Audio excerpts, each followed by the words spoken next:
Welcome back, Troglodytes, to your daily dose of guitar information, the Trogly's Guitar Show.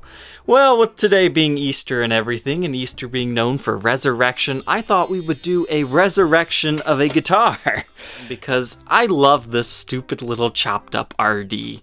Essentially, the story behind this one is I drove up to a place in Toledo, Ohio after talking to a guy who was selling this on a certain guitar forum. So I purchased it in this state, what was it, about 3 years ago, and I had sent this off to a luthier to be properly restored. And we were going to do a sweet aged Pelham blue finish, restore this horn right here. It was going to be a really, really cool guitar. Long story short, you can check out this video for more information on that. It just never ended up happening. But I did end up getting the guitar back, but it's since sold and it's going to go to somebody who's going to do a complete restoration. But, you know, just in case we never see this guitar get restored, I thought we would go ahead and throw some parts on it and at least hear how the chopped fin RD sounds. So here's what we're working with. It looks like I need to polish this up a little bit to make it look better. We need to install some sort of pickups, put a bridge and tailpiece system in here. I've got a bunch of extra holes here. Looks like our pickguard's missing a couple of screws. We'll fix that. I'll probably go ahead and polish up these frets. I mean, they have some wear, but I bet this thing will still be playable. Somebody loved playing it at one point in time. Looks like I need to throw some sort of a nut on here. We need some tuners, maybe a truss rod cover if we have one, but we might as well go ahead and get started on this very small restoration process here.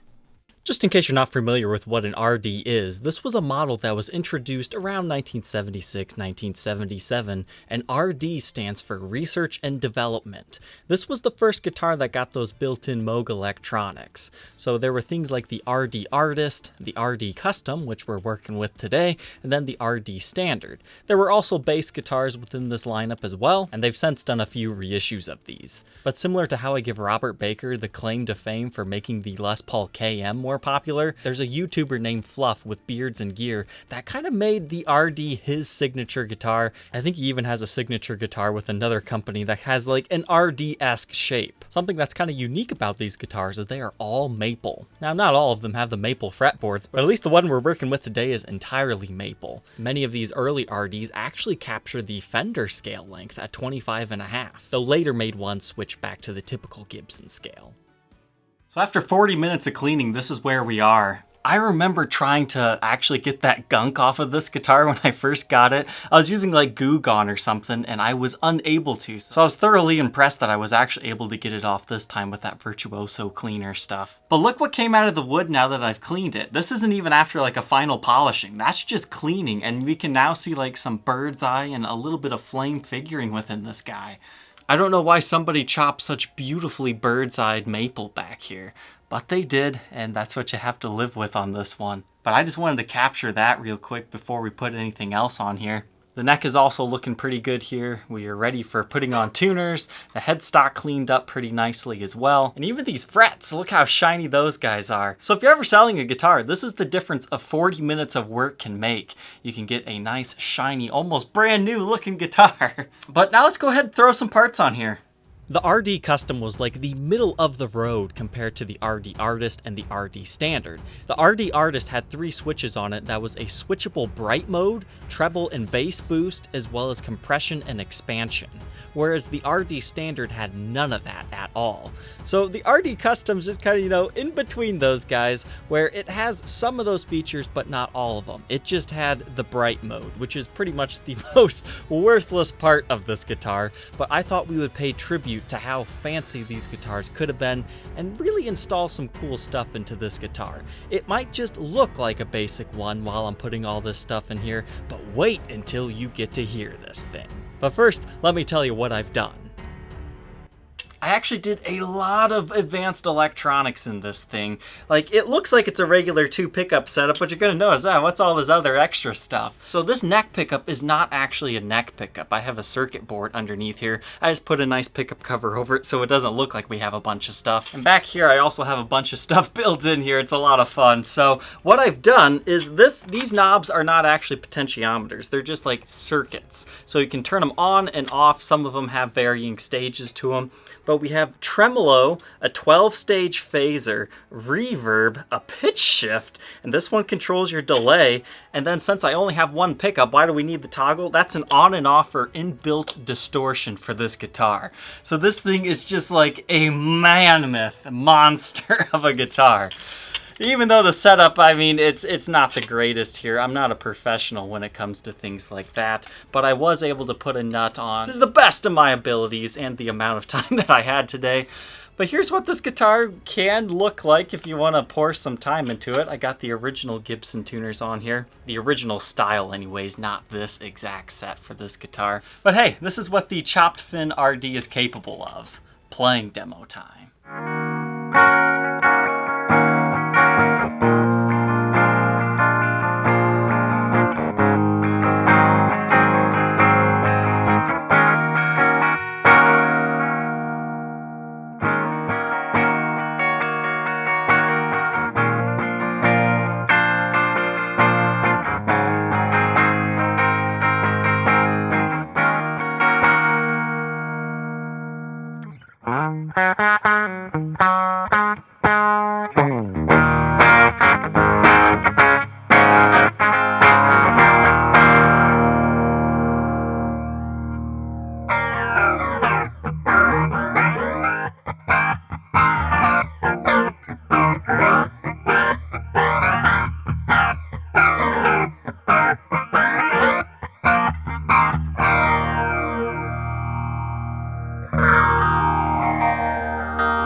I don't know about you guys, but I think this guitar sounds pretty fantastic. So under the Blacklight here, you can tell I did use vintage knobs on here just because, it's kind of a cool vintage vibe for a vintage guitar.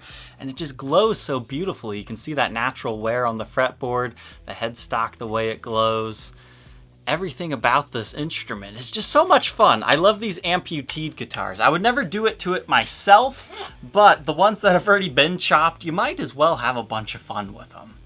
So what is the fate of this guitar? I actually have to disassemble it again, and this one's going off to Canada for a proper restoration for the guy who purchased this. So maybe we'll see an update video on this guitar with somebody who actually knows what they're doing. And just in case you haven't called me out on my little joke on you guys, no, I do not have all that stuff built in here. I just put regular pickups in here. I put the Altoid thing in here just to throw some of you guys off, because some people do take these and build little amps out of them. You can also make little distortion pedals and stuff. All I did was wire the bridge pickup directly to the output jack. All this other stuff is just in here for the looks. Alright, troglodytes, I hope you enjoyed this Chopped Fin RD episode. If you're interested in checking out other hacked up guitars, I've documented quite a few, like the Hornless SG, that was a good one, the Sawed Down Les Paul Special. I mean, there's too many to name here, but I'll leave some links in the description. As I'm packing this thing up here, I'm really sad to see this go, because even in my mind, after editing this episode, I believe that this guitar can do all those things. So wouldn't that be awesome if somebody actually made an RD that could do all that and sound that good? Hopefully we'll see this one again.